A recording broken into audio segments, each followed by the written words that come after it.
마태복음 2장 13절에서 18절까지 말씀입니다. 마태복음 2장 13절에서 18절까지 말씀 한 절씩 교독하겠습니다. 그들이 떠난 후에 주의 사자가 요셉에게 현명하여 이르되 헤롯이 아기를 찾아 죽이려 하니 일어나 아기와 그의 어머니를 데리고 애굽으로 피하여 내가 내게 이르기까지 거기 있으라 하시니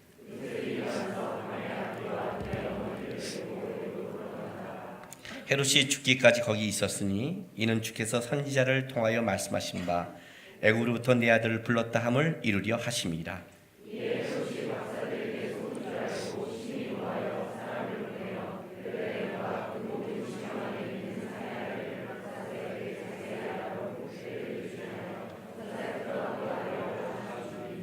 이에 선지자 에레미야를 통하여 말씀하신 바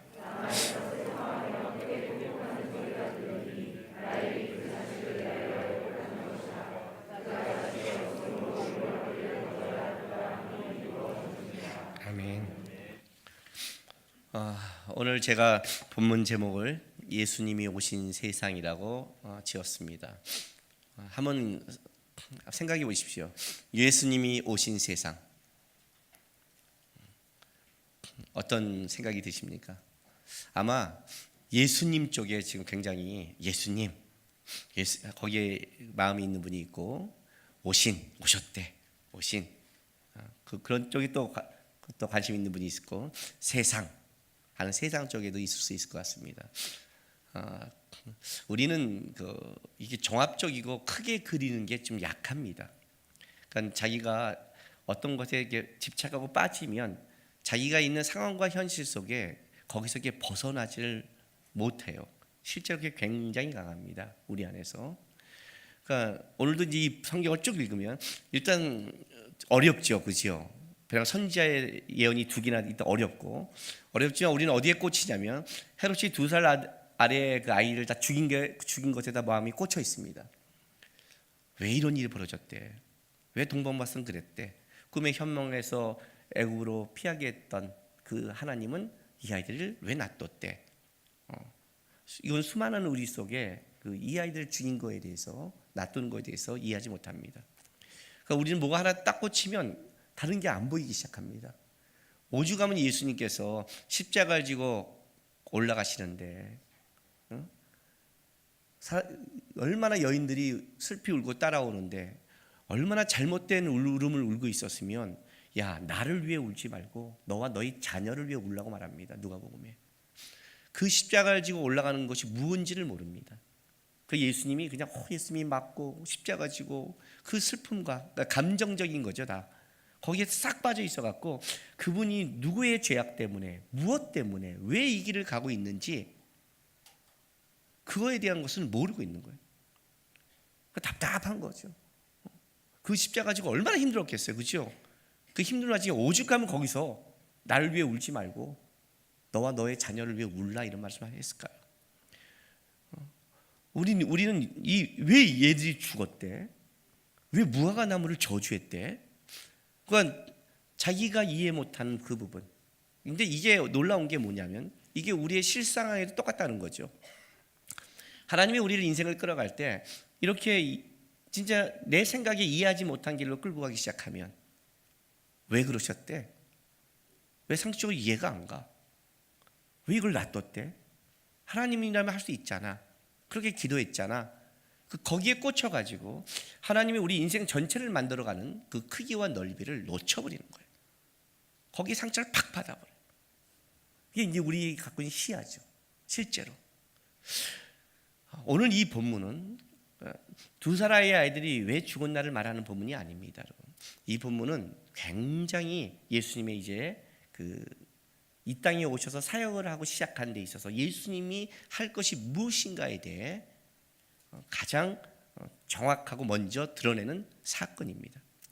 성경을 여러분에게 설명할 때 좀 쉽게 이해하고 설명하면 좋은데 어떤 때는 본문이 쉽게 설명하지 못할 때가 있습니다. 왜냐하면 본문 자체가 어려울 때가 있어요. 오늘 본문이 좀 그렇습니다. 그래서 이제 이 본문을 좀 찾아가면서 제가 설명할 건데 물론 다른 목사님보다는 제가 더 쉽게 설명합니다. 다른 사람보다 아마 배나 더 쉽게 설명하는데 이 성경에 대해서 너무 이렇게 모르는 분들은 뭐야 그런지만 오늘 이 말씀을 좀 잘 우리가 쫓아보면 이 말씀이 굉장하게 중요한 말씀이라는 걸 알게 될 겁니다. 오늘 이 본문에 들어가면 마태복음 2장 13절에 그들이 떠난 후에 동방박사들이 떠나겠죠. 앞에 꿈에 헤롯에게 돌아가지 말라는 지시함을 받고 다른 길로 이제 돌아갔습니다. 그 다음에 주의 사자가 두 번째, 첫 번째는 그 마리아가 아기를 가졌을 때 조용히 끊고자 했을 때 첫 번째 주의 사자가 현몽해서 요셉아 무서워하지 마라라고 그 여인을 데려오라고 해준 그 첫 번째고 이제 두 번째입니다. 두 번째 나타나서 현몽아 이르되 헤롯이 아기를 찾아 죽이려 하니 일어나 아기와 그의 어머니를 데리고 애굽으로 피하여 내가 내게 이르기를 거기 있으라 하시니라고 말합니다. 헤롯이 죽이려 한다 하고 여기 일어나 데리고 피하여 있으라 하는 이 동사들이 이것이 다 명령형입니다.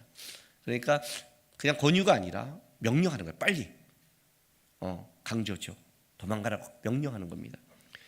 이 꿈속에 이 현명함을 들었으니 또 요셉은 첫 번째 현몽 속의 주의 사자가 마리아가 임신하는 그것을 한번 경험한 사람 아닙니까? 은혜를 경험한 사람 아닙니까? 그러니까 이것이 얼마나 하나님의 은혜 속에 놀라운 사건이겠어요.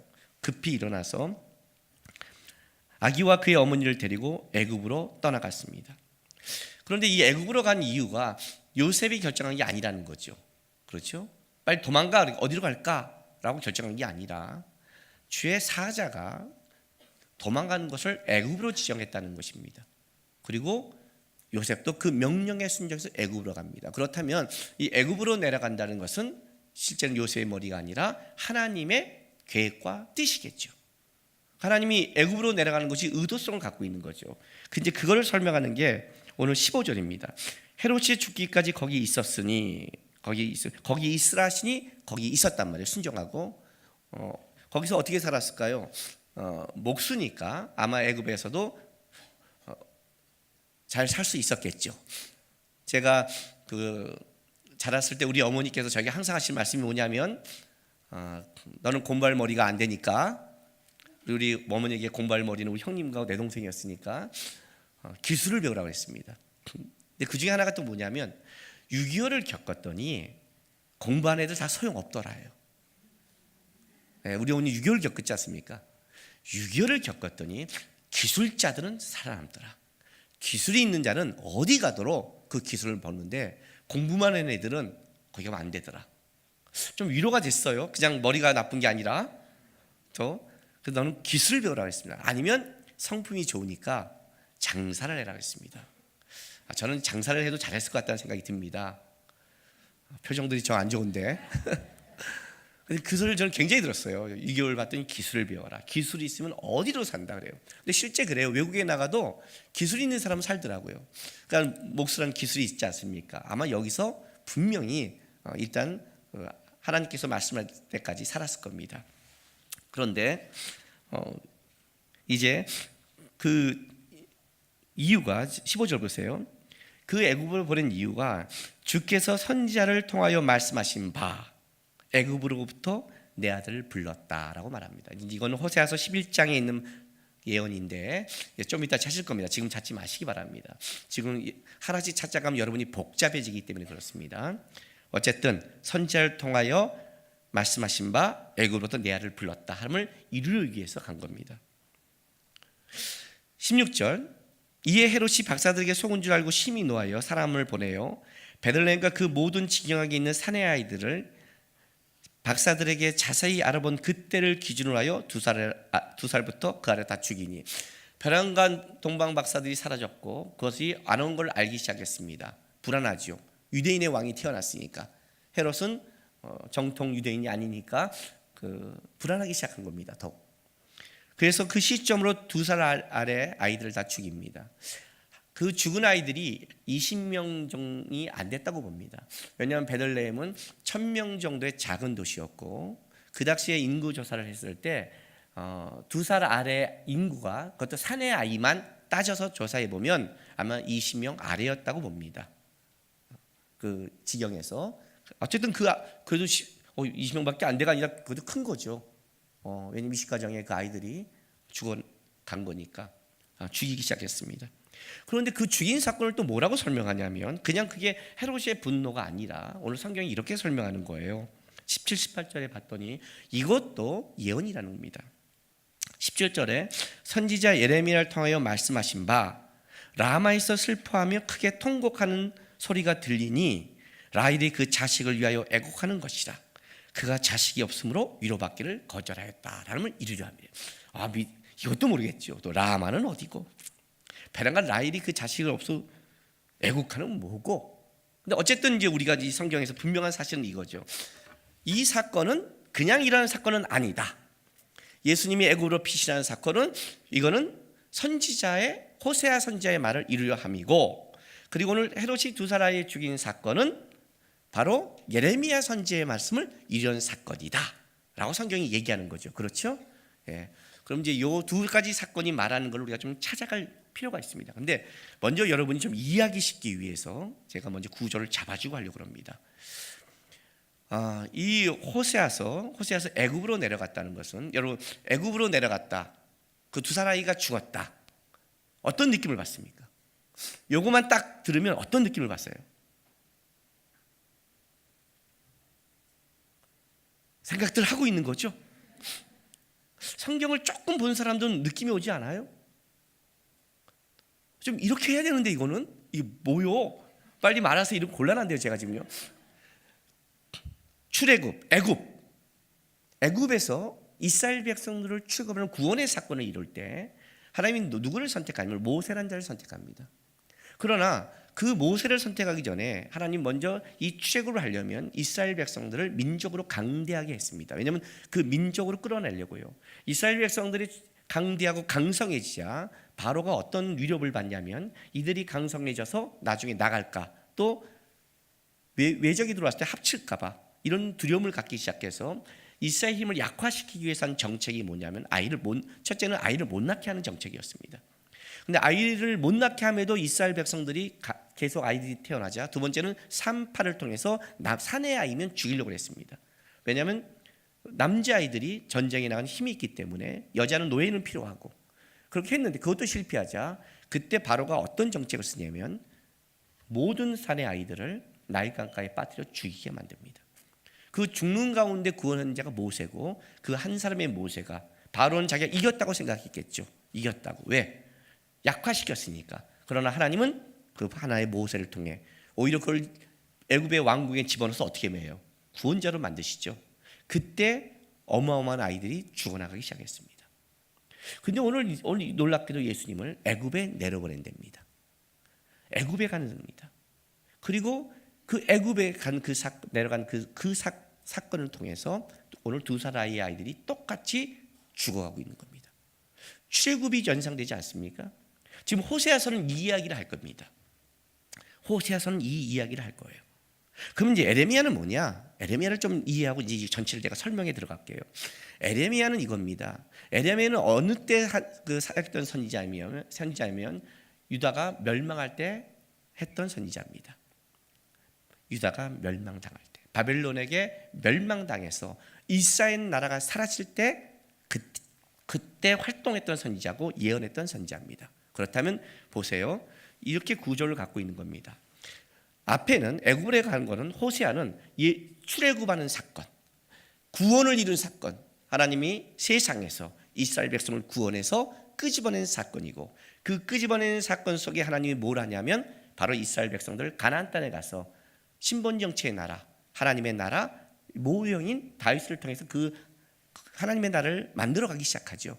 그러나 그 나라는 바벨론에 의해서 멸망합니다. 불완전한 나라니까. 그래서 멸망당해서 그 멸망 이후에 로마가 지배하기까지 이스라엘은 식민지 생활을 하고 있는 겁니다.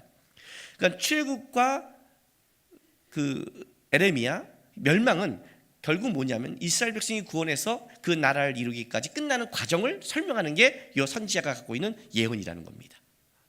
이해가 됐어요 지금요? 지금 그거를 가지고 예수님을 얘기하는 겁니다.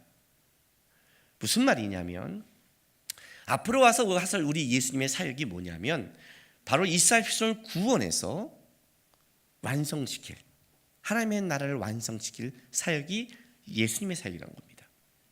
그래서 원래 이스라엘 백성이 출애굽에서 가나안 땅에서 하나님이 원하는 완전한 나라가 만들어진다면 예수님이 필요 없겠죠, 실제로는.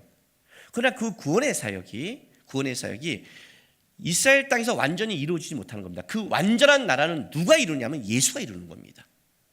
이스라엘이 선택한 이유가 예수를 오기 위해서, 아브라함과 다윗의 손 예수 그리스도의 세기니까 예수가 와야 바로 이스라엘 나라가 서가기 때문에 그거의 완성, 출애굽에서 이 나라가 망한 게 아니라 이 나라는 겉으로는 망한 것 같지만 실제는 망하지 않고 그 나라는 예수가 와서 다시 처음부터 보여줌으로 완성시킬 것이다. 이 얘기를 하고 싶어서 이 예언을 앞뒤로 딱 가져오는 겁니다. 이해가 좀 되세요? 이 구조를 가지고 이 말씀을 봐야 이 말씀이 이렇게 이어져 가는구나를 설명하게 됩니다. 자, 호세아서를 보세요. 애고로 피시죠. 호세아서 11장.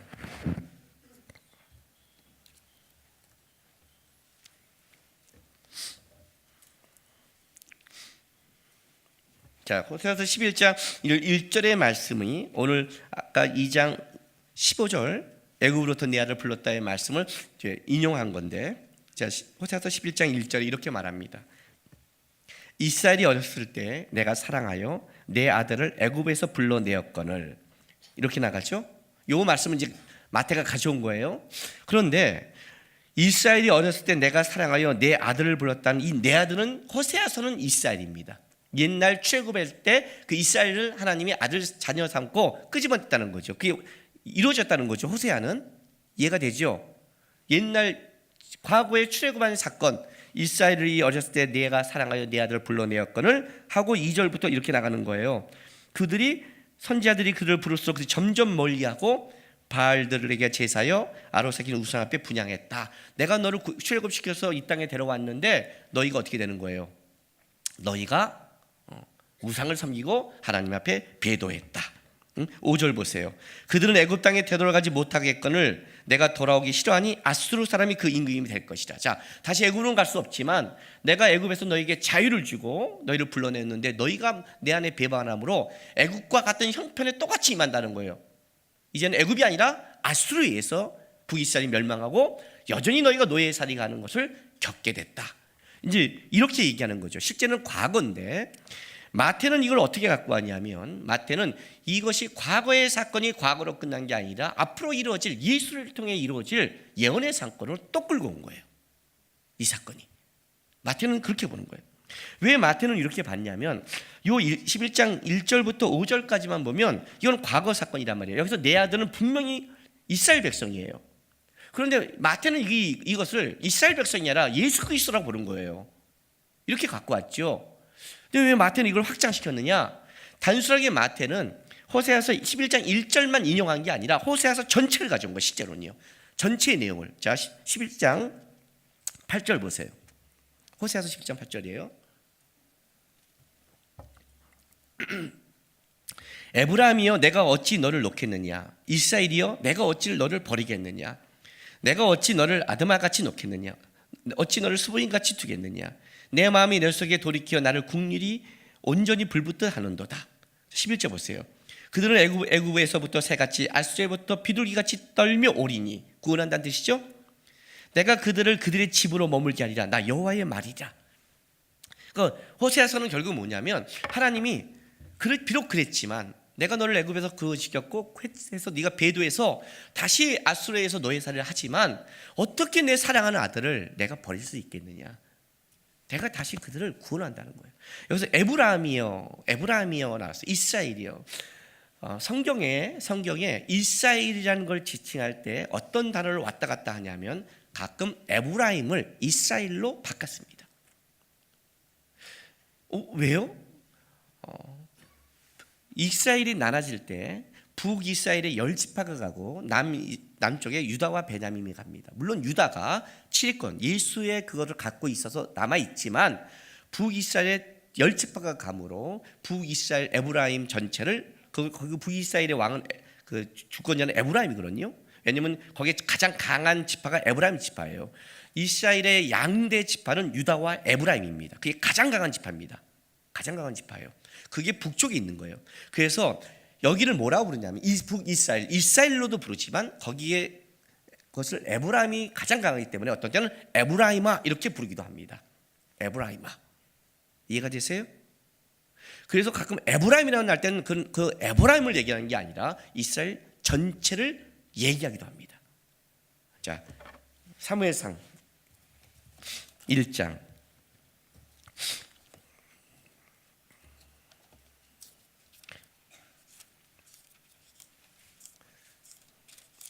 저도 이렇게 설명이 많은 본문이 나올 때는 좀 난감해요.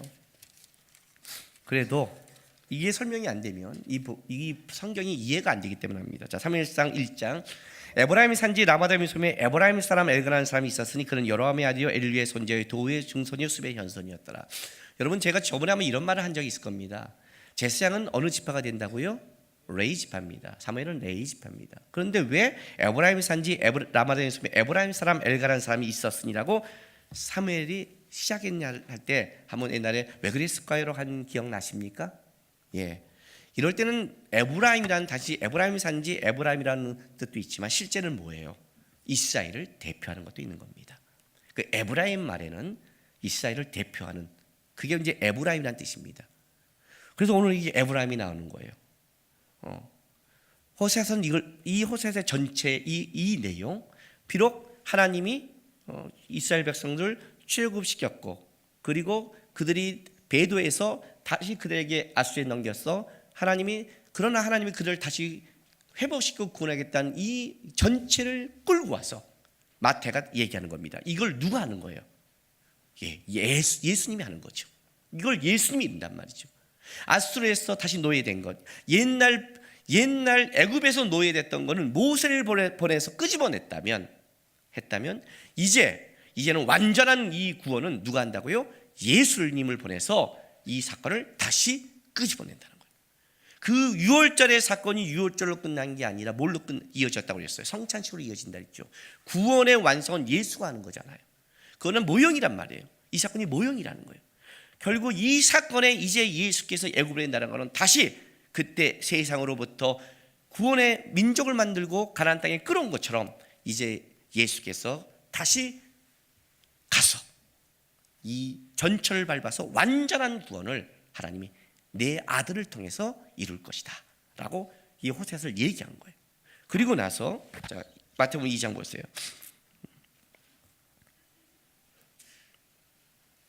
17절. 그리고 나서 이제 뭐라고 말하냐면 이 사건을 얘기하면서 베란간 두 사람의 아이들이 죽는데 이 두 사람이 죽는 것이 이 가운데 사건은 옛날 출애굽할 때 그 모세를 살려 할 때 많은 아이들이 죽는 사건과 연상도 되지만 또 이 아이들의 죽음의 슬픔을 뭘로 비교했냐면 바로 유다의 멸망을 비교시키면서 얼마나 그들이 그 비참한 상태에 빠진지를 설명해 가는 거예요. 양쪽으로 연결되어 버린 거예요. 그래서 보세요. 18절 라마에서 슬퍼하며 크게 통곡하는 소리가 들리니 라헬이 그 자식을 위하여 애곡하는 것이라. 그가 자식이 없었으므로 위로받기를 거절했다라고 말합니다. 자, 예레미야서 31장 15절입니다.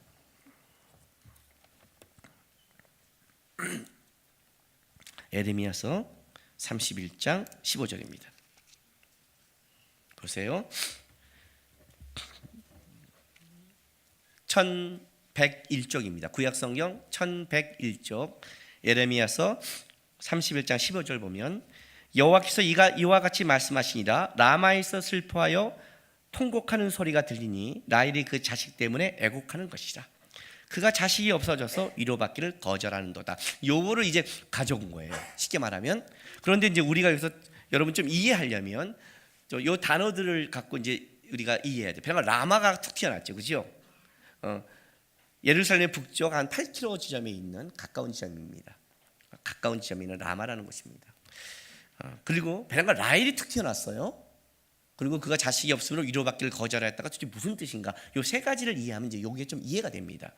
일단은 이 라마는요, 그 여호수아서에 보면 그 지경을 나눌 때 베냐민 지파의 지역으로 들어갑니다. 라마는 베냐민 지파에 있는 지역입니다. 여러분, 베냐민은 그쪽 이 자손은 베냐민은 누구의 아들이죠? 야곱이잖아요. 엄마는 누구죠? 라헬이죠. 그죠? 요셉과 베냐민은 라헬의 자손 아닙니까? 그렇다면 좀 여기 라헬이 나온 이유가 좀 이제 이해가 좀 되시죠?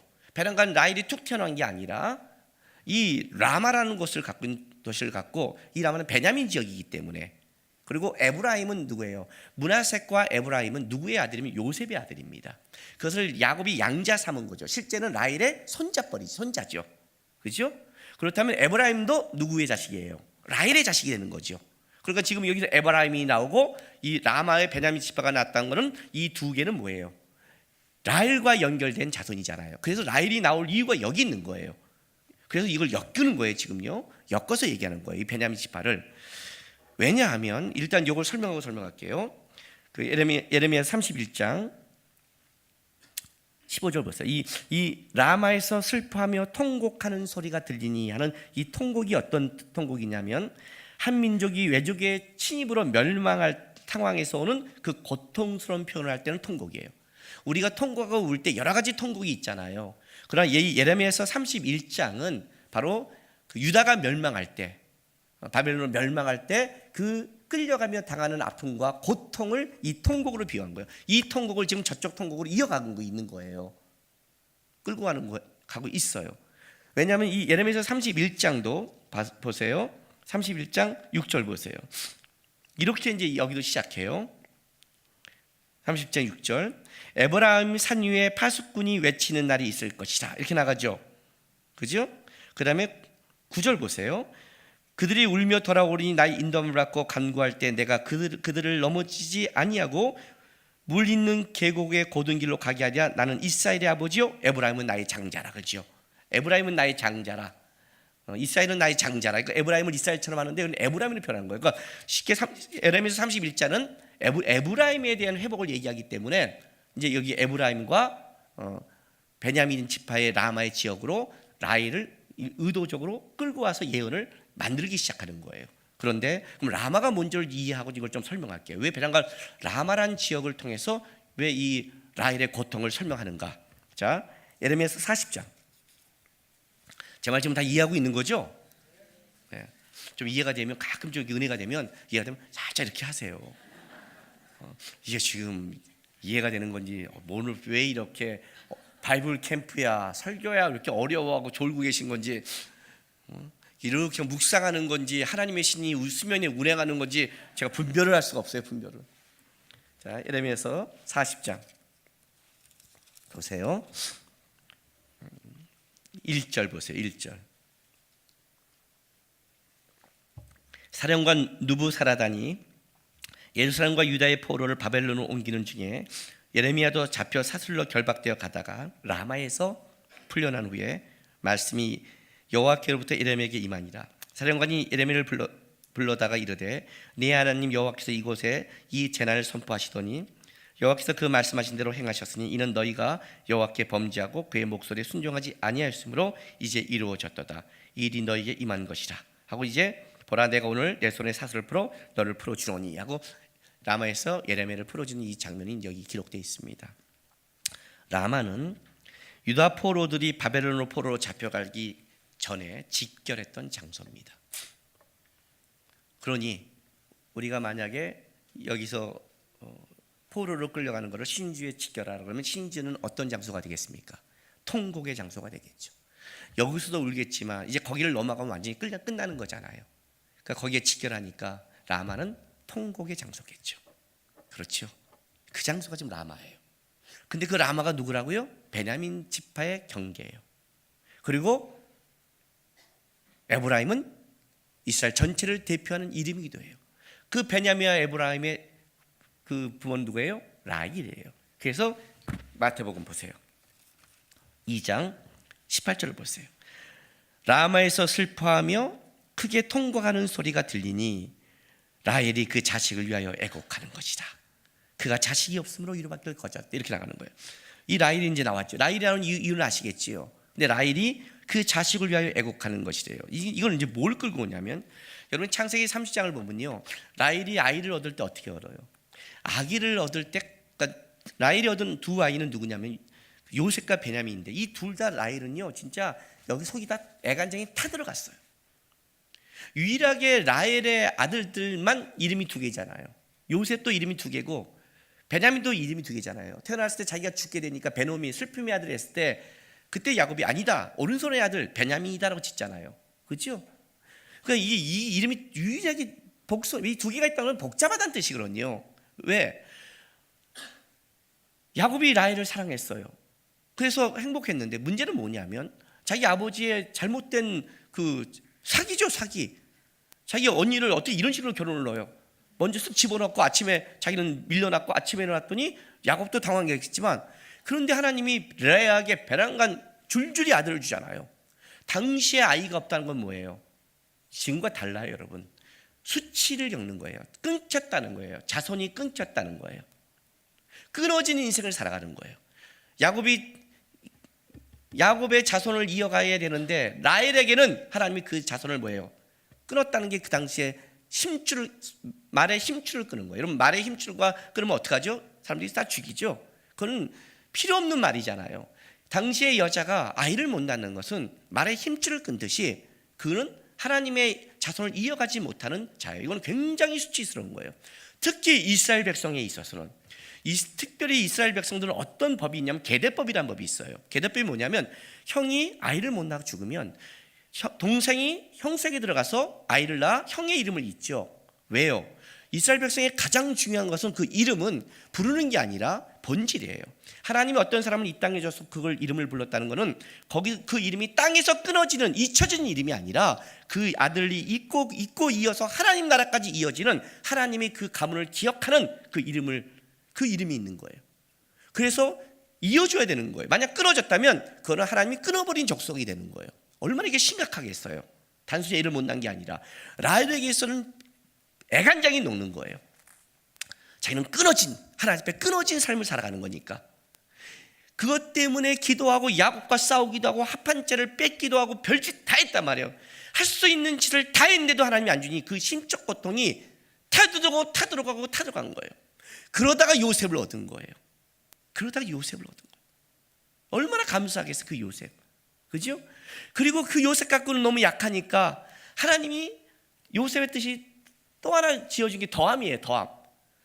내게 아들을 하나 더 했으면 좋겠다고 그 마음을 했는데, 그 아들을 더한 그 순간, 진짜 그 고백도 아들을 얻는 그 순간이 자기 생명이 이 땅에 사라지는 그때인 줄 어떻게 알았겠어요. 진짜 이렇게 아기를 낳아도 가장 슬프게 난 사람이죠. 가장 슬픈 인생을 산 사람이 라헬이에요. 그렇게 난 아들들이에요. 그걸 지금 비교하는 거예요. 그때 그 아기를 얻고 죽어가는 그 모든 그 라헬이 겪었던 그 심적 고통, 아이가 없는 그 고통이 바로 뭐예요? 오늘 두 사람이 죽어가는 그 부모들의 고통, 자식이 죽어 끊어진 고통을 겪고 있는 그 고통으로 연결시키는 거예요. 연결시켰는데 중요한 게 뭐냐면 이거죠. 그가 자식이 없으므로 위로받기를 거절하였다. 자, 자식이 끌려갔을 때 위로를 받으려면 가장 큰 위로가 뭐죠? 자식이 돌아오는 거죠. 자식이 없는데 무슨 위로가 필요합니까? 어떤 위로가 필요합니까? 돌아올 거야 뭡니까? 돌아와야 위로가 되는 거죠. 자식이 없으므로 위로받기를 거절했다는 겁니다. 바벨론으로 끌려가고 다 이제 내 자식이 어떻게 죽을지 모르는 상황에서 어떤 부모가 위로가 되겠습니까? 헤롯의 폭정에서 그 아이가 죽었는데 어떤 부모가 위로가 되겠습니까? 그렇죠? 지금 그 얘기를 하는 겁니다. 이 헤롯의 죽은 이 사건을 통해서 지금 크게 예수님의 역사로 얘기한다면 뭘 얘기하냐면, 이 사건은 단순한 사건이 아니다. 이스라엘 백성을 출애굽해서 구원한 그 구원을 이루려고 진짜 예수가 오셨고, 그곳에 출애굽부터 오셨고, 그것이 구원이 안 된 바벨론의 멸망으로 이제 소망이 없는 이스라엘 안에 이제는 완전한 소망을 준, 완전한 회복을 준 예수께서 그 일을 하실 것이다. 오셨다는 거예요. 그런데 그 예수가 오셨을 때 어떤 일이 벌어졌어요? 헤롯이 두 사람을 죽었다. 출애굽의 사건의 그 끔찍함을 얘기하면서도 그 고통을 어떻게 얘기하냐면, 바로 바벨론으로 끌려갔을 때, 이스라엘이 멸망했을 때,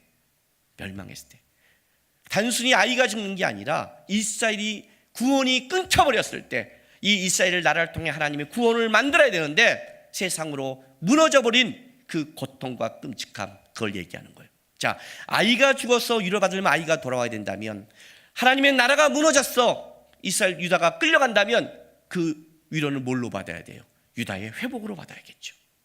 그래야만이 회복이 됐겠죠.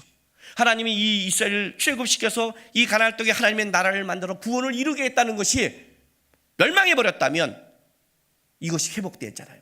그래서 사가랴와 엘리사벳이, 사가랴가 성전에 가서 뭘 위해 기도했어요? 이스라엘의 구원을 위해 기도한 거예요. 이스라엘 구원을 위해 기도한 거예요. 왜 이스라엘의 경건한 자들이 뭘 위해 기도한 줄 아세요? 이스라엘 나라의 회복을 위해 기도한 거예요. 그게 회복이 돼야 이스라엘은 위로를 받으니까, 본질적으로 우리는 어떻게 위로를 받죠? 예수가 오셔야 돼요. 예수가 재림하셔야 된단 말이에요. 신약 성경 마지막에 뭐라고 써요? 마라나타, 주 예수여 오시옵소서. 우리가 이 땅에 살아갈 때 받을 위로는 그거밖에 없습니다. 땅에서는 위로 못 받습니다. 오셔야 됩니다. 우리는 부활해야 됩니다. 만약 부활하지 않는다면 가장 불쌍한 자가 누구냐? 우리라고 얘기하는 거예요. 성경에 바울이 얘기하잖아요. 우리가 가장 불쌍하다. 나라가 망했다면 나라를 회복시키는 것이 위로가 된다. 이걸 동시에 묶어버린 거예요. 근데 그것이 왜 헤롯이 두 사람에 죽은 사건으로 그거를 드러내기 시작한 거예요. 자, 그러면 헤롯이 두 사람에 죽인 사건을 우리가 좀 묵상해 보겠습니다. 여러분들이 그렇게 이해하지 못한 사건.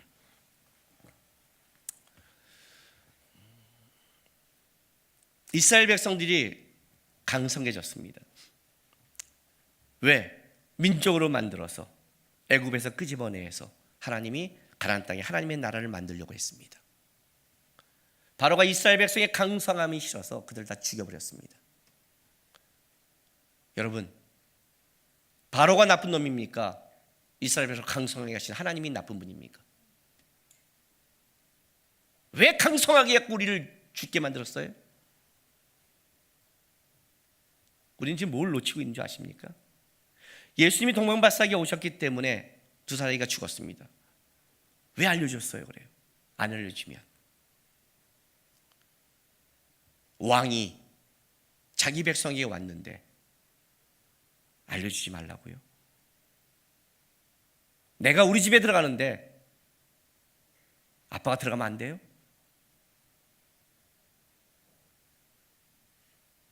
하나님이 자기 나라에 왔는데, 하나님이 자기의 피조물에게 왔는데 그게 문제가 돼요? 뭘 얘기하고 싶은 줄 아세요, 여러분? 끄집어내는 거예요. 얼마나 이 땅이 하나님의 오심을 싫어하고 있는가, 얼마나 우리가 메시아의 반대편에 서는가, 그 얘기를 하는 거예요.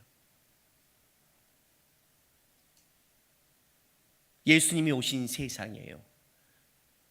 예수님이 오신 세상, 그러면 어떤 느낌이 오세요, 여러분? 와, 좋겠다 그러죠? 아니요, 끔찍한 세상에 오신 거예요.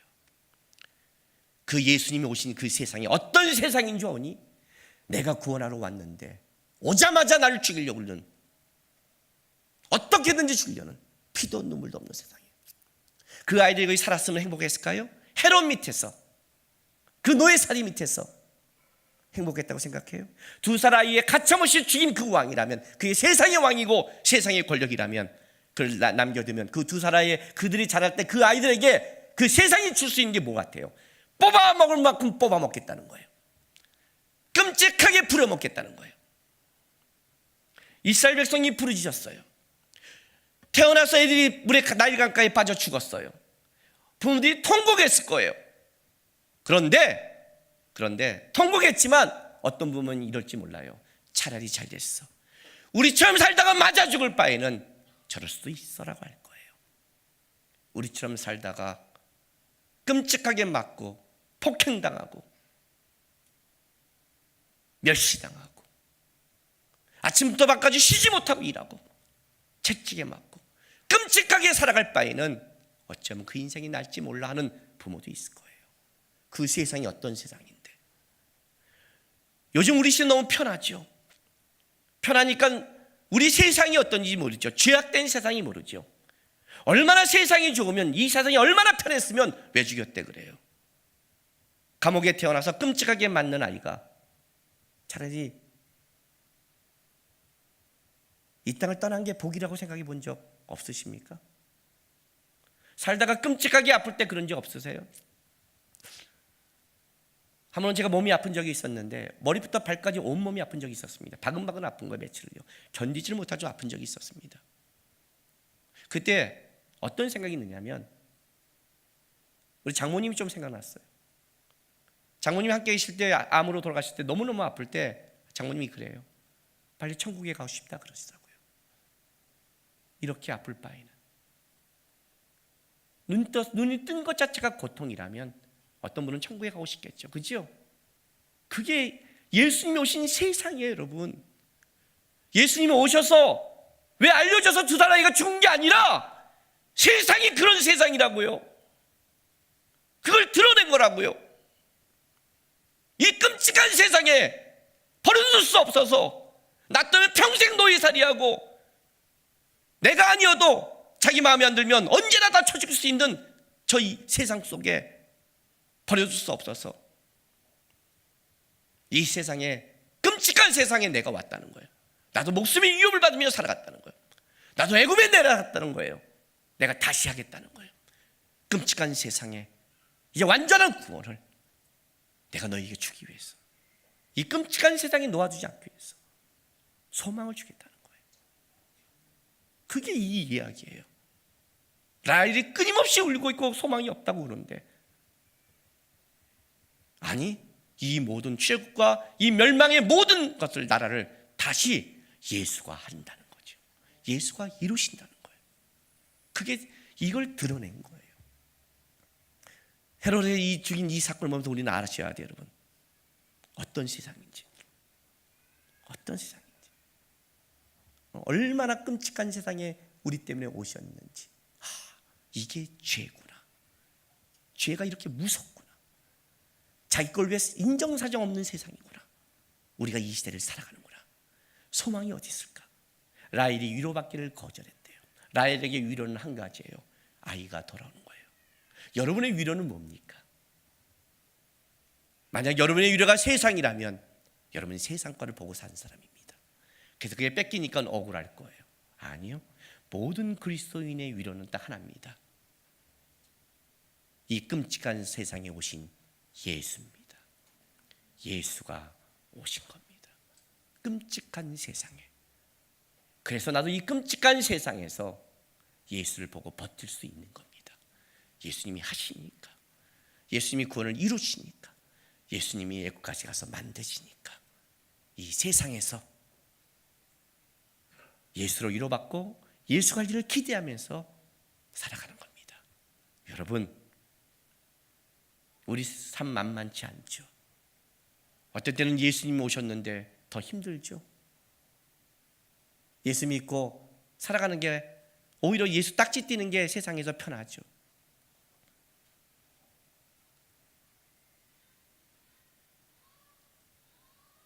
잠시 노예살이를 편한 걸로 생각하지 마시기 바랍니다. 잠시 노예살이를. 주님, 끔찍한 세상에 오신, 끔찍한 죄 가운데 오신 주님 감사합니다. 저는 요즘 레이기를 공부하는데, 거룩이란 책을 공부하는데 뭘 보냐면 그 레이기의 제사의 모든 이야기가 재물의 온전함이에요. 재물의 온전함은 거룩인데 내가 재물 아닙니까? 볼수록 뭐가 있냐면, 제가 요즘 이걸 느낍니다. 거룩과 죄악이 교차하는구나. 나는 거룩의 책을 보는데 나는 죄악에 깐데 있구나. 그걸 보는데 내가 거룩해지라면 자신이 없는데 주님이 도와준다는 은혜 때문에 볼 수 있는 거예요. 끔찍한 세상 속에 하나님, 끔찍한 세상 일을 당해도 주님이 아니라 세상을 내가 알았습니다. 세상이 얼마나 악하고 우리에게 줄 게 없고 진짜 뻥이고 우리를 공격하고 얼마나 배신하는 것을 봤습니다. 그러나 그 가운데 예수가 함께하기에 제가 살겠습니다. 그 고백하시면서 예수로 위로받는 여러분 되시기를 바랍니다. 기도하겠습니다.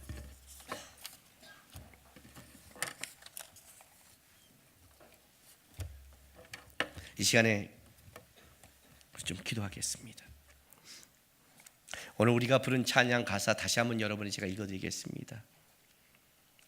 전능하신 나의 주 하나님은 능치 못하실 전혀 없네. 우리의 모든 간구도, 우리의 모든 생각, 우리의 모든 꿈, 모든 소망도 신실하신 나의 주 하나님은 우리의 모든 괴로움을 바꿀 수 있네. 불가능한 일을 행하시고 죽은 자를 일으키시니 그를 이길 자 아무도 없네. 예. 그래서 우리가 예수를 믿는 겁니다. 끔찍한 세상 속에 예수를 믿는 겁니다. 주님, 주님으로 위로받게 도와주십시오.